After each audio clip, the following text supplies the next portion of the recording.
যারা ওয়াজের ফিল্ডে ওয়াজ করেন, যাদের মাহফিলে লক্ষ লক্ষ লোক জমা হয়, তারা কিসের ওয়াজ করেন? তারা কি গণতন্ত্রের বিরুদ্ধে একটি কথা বলেছেন?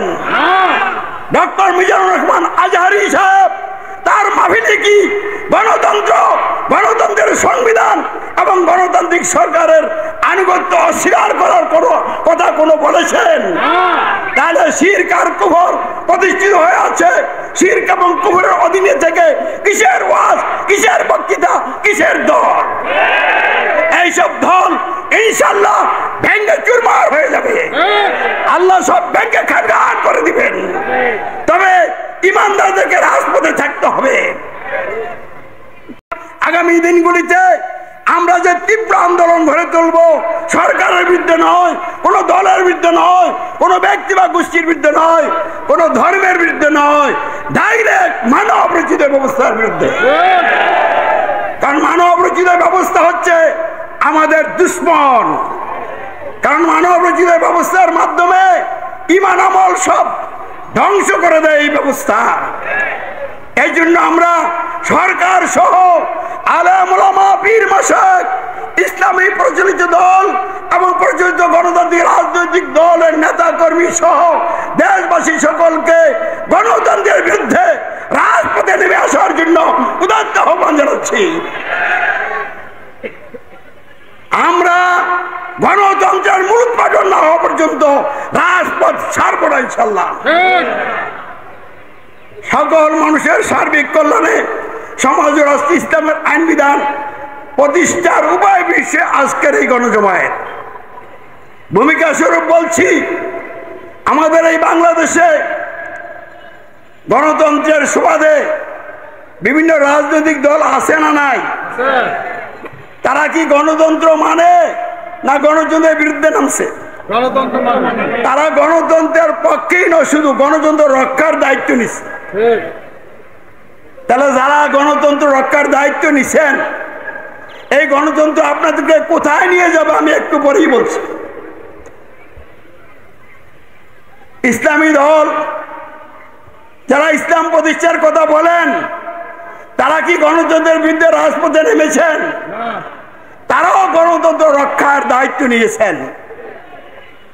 যারা ওয়াজের ফিল্ডে ওয়াজ করেন, যাদের মাহফিলে লক্ষ লক্ষ লোক জমা হয়, তারা কিসের ওয়াজ করেন? তারা কি গণতন্ত্রের বিরুদ্ধে একটি কথা বলেছেন? ডক্টর মিজানুর রহমান আজহারি সাহেব তার মাহফিলে কি গণতন্ত্র, গণতন্ত্রের সংবিধান এবং গণতান্ত্রিক সরকারের আনুগত্য অস্বীকার করার কথা কোনো বলেছেন? তাহলে শিরক আর কুফর প্রতিষ্ঠিত হয়ে আছে। শিরক এবং কুফরের অধীনে থেকে কিসের ওয়াজ, কিসের বক্তৃতা, কিসের দল? এইসব দল ইনশাআল্লাহ ভেঙ্গে চুরমার হয়ে যাবে। আল্লাহ সব ভেঙ্গে খানখান করে দিবেন।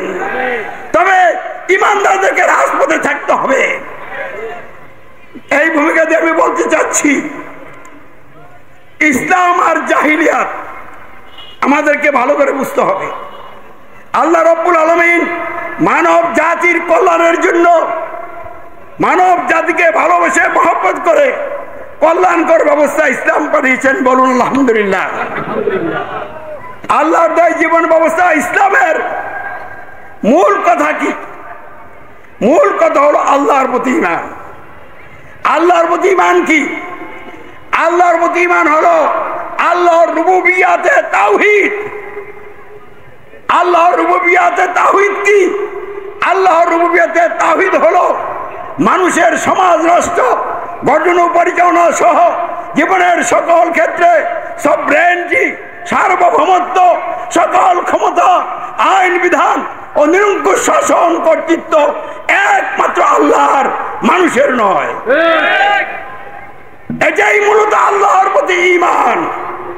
এই ঈমান যারা আনবে তাদের ঘোষণা হবে রব্বুন আল্লাহ, আল্লাহই আমাদের একমাত্র রব, সার্বভৌম ক্ষমতার মালিক, আইনদাতা, বিধানদাতা, নিরঙ্কুশ শাসন কর্তা, অন্য কেউ নয়, কোনো মানুষ নয়। আল্লাহ রসুলের ভাষায় অর্থাৎ হাদিসের ভাষায় আল্লাহর সার্বভৌমত্বের প্রতি ঈমানের ঘোষণা হচ্ছে আল্লাহু আকবার, ঘোষণা করছি, আমরা ঘোষণা করছি, বরত্ব, শ্রেষ্ঠত্ব, সার্বভৌমত্ব একমাত্র আল্লাহর। ইসলামের দ্বিতীয় মৌলিক বিষয় কি? ইসলামের দ্বিতীয় মৌলিক বিষয় হলো আল্লাহর উলুহিয়াতে তাওহীদ। আল্লাহর উলুহিয়াতে তাওহীদ কি? আল্লাহর উলুহিয়াতে তাওহীদ হলো মানুষের সমাজ, রাষ্ট্র গঠন ও পরিচালনা সহ জীবনের সকল ক্ষেত্রে দাসত্ব, আইনের আনুগত্য, উপাসনা একমাত্র আল্লাহর, অন্য কারণ হয়।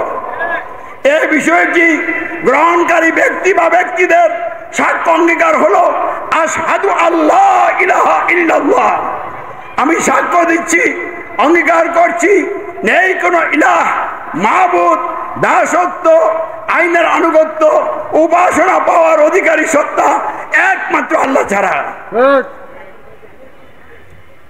ইসলামের তৃতীয় মৌলিক বিষয় মানুষের সমাজ, রাষ্ট্র গঠন ও পরিচালনা সহ জীবনের সকল ক্ষেত্রে শর্তহীন আনুগত্য, অনুসরণ, অনুকরণ একমাত্র হযরত মুহাম্মদ সাল্লাল্লাহু আলাইহি ওয়াসাল্লামের, অন্য কারণ হয়। এটা হলো আল্লাহ রসুলের ইতাআতে তাওহীদ। এই বিষয়টি যারা গ্রহণ করবেন, যে গ্রহণ করবেন, তার সাক্ষ্য অঙ্গীকার হলো আশহাদু আন্না মুহাম্মাদার রাসূলুল্লাহ, আমি সাক্ষ্য দিচ্ছি, আমি অঙ্গীকার করছি হযরত মুহাম্মদ সাল্লাল্লাহু আলাইহি ওয়াসাল্লাম আল্লাহর রাসূল, অর্থাৎ আল্লাহর মনোনীত বিশেষ নেতা, শর্তহীন আনুগত্য, অনুসরণ, অনুকরণ পাওয়ার অধিকারী একমাত্র নেতা। এই তিনটি বিষয় যার মধ্যে আছে, যাদের মধ্যে আছে, তারা ইমানদার মুসলিম, তাদের অবস্থান ইসলামের ভিতরে। ভুল ত্রুটি থাকলেও থাকতে পারে, কিন্তু তারা মুসলিম, ইমানদার। এই তিনটি বিষয় যার মধ্যে নাই, যাদের মধ্যে নাই, তারা নামাজ পড়ুক, রোজা রাখুক, হজ করুক, যাকাত করুক, বহু আমল করুক, তারা ইসলামের মধ্যে নাই, তাদের অবস্থান ইসলামের মধ্যে নয়, তাদের অবস্থান কুফর এবং শিরকের মধ্যে, জাহিলাতের মধ্যে। আল্লাহর দেওয়া জীবন বিধান ইসলামের বিপরীত। মানুষের রচিত সকল ব্যবস্থা জাহিলিয়াত, জাহিলিয়াত তথা মানব রচিত ব্যবস্থা, গণতন্ত্র, রাজতন্ত্র, সমাজতন্ত্র, সামরিকতন্ত্র, একনায়কতন্ত্র, স্বৈরতন্ত্র ইত্যাদি যত শয়তানি তন্ত্র আছে, এইসব তন্ত্রের মৌলিক বিষয় তিনটা। প্রথম মৌলিক বিষয় কি? আল্লাহর রুবুবিয়াতে শিরক। আল্লাহর রুবুবিয়াতে শিরক কি? মানুষের সমাজ, রাষ্ট্র গঠন ও পরিচালনায় মানুষের সার্বভৌমত্ব, মানুষের আইন বিধান ও মানুষের শাসন কর্তৃত্ব, মানব রচিত ব্যবস্থা তথা জাহিলিয়াতের দ্বিতীয় মৌলিক বিষয় হচ্ছে উলুহিয়াতে শিরক। উলুহিয়াতে শিরক কি? মানুষের সমাজ, রাষ্ট্র গঠন ও পরিচালনায় মানুষের আইন পালনের মাধ্যমে মানুষের দাসত্ব, মানুষের আনুগত্য, গায়রুল্লাহর উপাসনা। মানব রচিত ব্যবস্থার তৃতীয় মৌলিক বিষয় কি? আল্লাহ রসুল হযরত মুহাম্মদের ইতাআতে, নেতৃত্বের আনুগত্যের শিরক। আল্লাহ রসুল হযরত মুহাম্মদের নেতৃত্বের আনুগত্যের শিরক কি? মানুষের সমাজ ও রাষ্ট্র গঠন ও পরিচালনায় মানুষের বন করা আইনের ভিত্তিতে নেতৃত্ব দানকারী নেতা বা সরকারের আনুগত্য, অনুসরণ, অনুকরণ। সম্মানিত বন্ধুরা, মানব রচিত ব্যবস্থা যদি মেনে নেওয়া হয়, গ্রহণ করা হয়, তাহলে ঘটনা কি ঘটে জানেন? এক নম্বরে আল্লাহর পরিবর্তে মানুষের সার্বভৌমত্ব, আইন বিধান, কর্তৃত্ব মেনে আল্লাহকে রব অমান্য করা হয়, মানুষকে রব গ্রহণ করা হয়, মহান রবের সাথে কুফরি করা হয়, শিরক করা হয়।